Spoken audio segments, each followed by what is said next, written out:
Here I come. Oh, here I come. Oh. Czy mieliście kiedyś tak, że oglądaliście jakiś film lub serial i pomyśleliście: hej, skądś znam ten moment? Ale skąd? Przecież oglądam to pierwszy raz. Gdy tylko skończyliście oglądać, pewnie od razu zaczęliście przeszukiwać cały internet w celu znalezienia znajomego wam momentu. Najprawdopodobniej widzieliście ten moment w memach, ponieważ takie sytuacje, gdzie film lub też serial się w niego zamieniają, są bardzo częste. I dzisiaj sobie właśnie o nich opowiemy.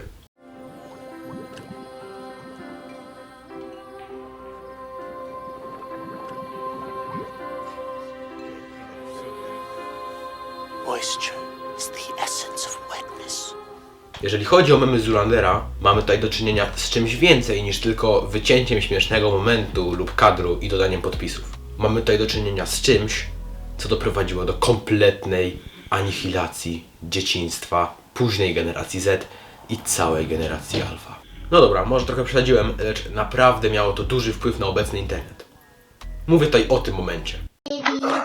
Excuse me, bro. You're excused. And I'm not your bro. Co, nie znacie tego? To może teraz puszczę wam całą muzyczkę.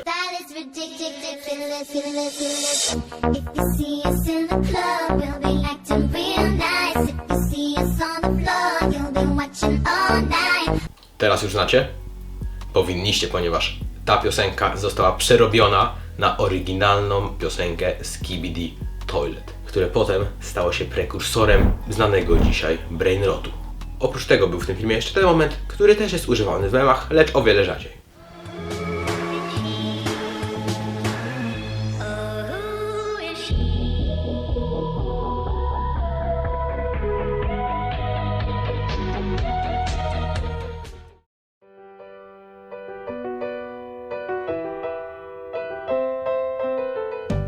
Serial The Office można by było nazwać po prostu jednym wielkim memem.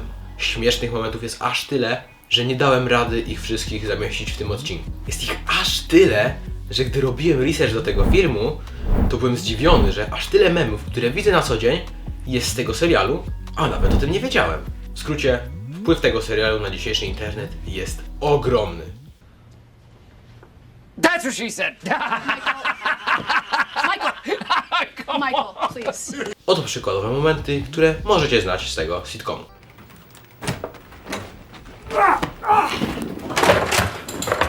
Parkour!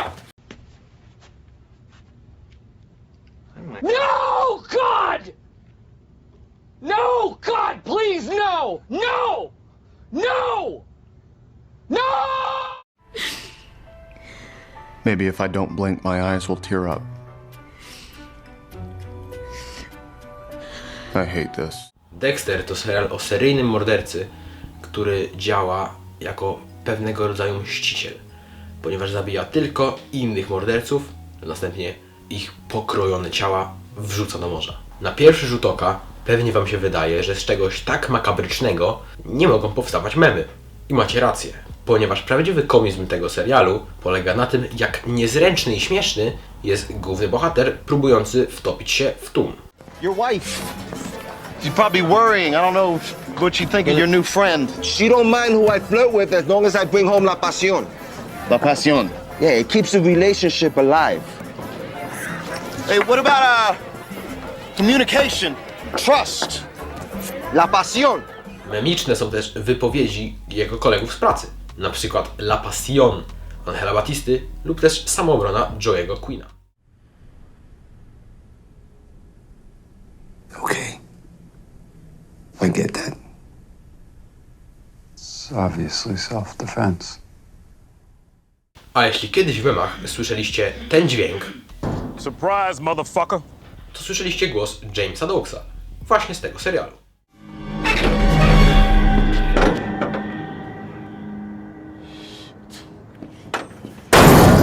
Surprise, motherfucker!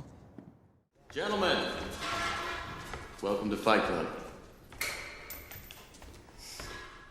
The first rule of Fight Club is you do not talk about Fight Club. The second rule of Fight Club is you do not talk about Fight Club. Fight Club to film opowiadający historię mężczyzny cierpiącego na bezsenność, który spotyka innego mężczyznę i razem z nim zakłada podziemny klub walki. Zdradzi wam zakończenie? Ten drugi mężczyzna jest tak naprawdę tylko wymysłem wyobraźni tego pierwszego. Memy polegały na przykład na pokazywaniu człowieka mówiącego do samego siebie z akompaniamentem z filmu w tle.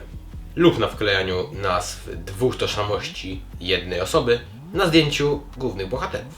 Na przykład Batman i Bruce Wayne, Ksiądz Robak i Jacek Soplica. Albo Mateusz Watała i Grzeska mną skam. He was at Atlantis with Craig McDermott, Frederick Dibble, Harry Newman, George Butner, and you.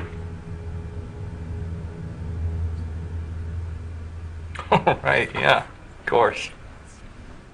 Sigma to 18 litera współczesnego alfabetu greckiego, 200 w dawnym greckim systemie liczbowym oraz znak sumy w matematyce. Dzisiaj oznacza silnego i niezależnego mężczyznę. Takiego jak ja. Obecne znaczenie tego słowa zapoczątkowały memy z filmu American Psycho, a konkretniej ta scena. Słowo to zyskało taką popularność w internecie, że w roku 2024 otrzymało miano młodzieżowego słowa roku. What made you think you could fix this? I'm smart. And I had a book. Do you still think you're smart? Yes. W przypadku młodego Sheldona nie mamy do czynienia ze zwykłymi memami. Nie mamy też do czynienia z totalną anihilacją całej generacji, tak jak w przypadku Zoolandera, lecz po prostu z wrzucaniem momentów serialu na TikToka. Nie są to żadne edity, nie ma tam żadnych dopisków, nie są to nawet śmieszne momenty, czyli coś, co robiliśmy na tym kanale przed przemianą, lecz po prostu skrócone wersje odcinków serialu. Pojawiają się one już od prawie roku i zapoczątkowały one lawinę tego typu fragmentów z innych seriali, na przykład z Teorii Wielkiego Podrywu lub też Georgie and Mandy's First Marriage, czyli dwóch seriali z tego samego uniwersum co Młody Sheldon. Najgorsze w tym wszystkim jest to, że te filmy generują setki tysięcy, a nawet miliony wyświetleń. A gdy my robimy jakiś wartościowy content, na którym się bardzo staramy, to robią 400 wyświetleń. To nie ma sensu. Na koniec chciałem wam jeszcze przedstawić kilka innych memów, które pochodzą z filmu lub serialu, lecz po prostu są zbyt krótkie, żeby poświęcić im całą sekcję tego odcinka. Do takowych należą na przykład Pewnego razu w Ameryce, Hulk dający tako Ant-Manowi w Endgame'ie, Punisher przywiązany do krzesła oraz The Good Doctor, który chyba jest chirurgiem, ale nie jestem pewien. I am a surgeon. I am a surgeon. I am a surgeon. I am a surgeon. Dr. Han, I am a surgeon. Takich przypadków, w których scena z filmu lub serialu zyskuje popularność w internecie, jest o wiele więcej. Jeżeli znacie takie, to piszcie w komentarzach, a może zrobię kolejną część.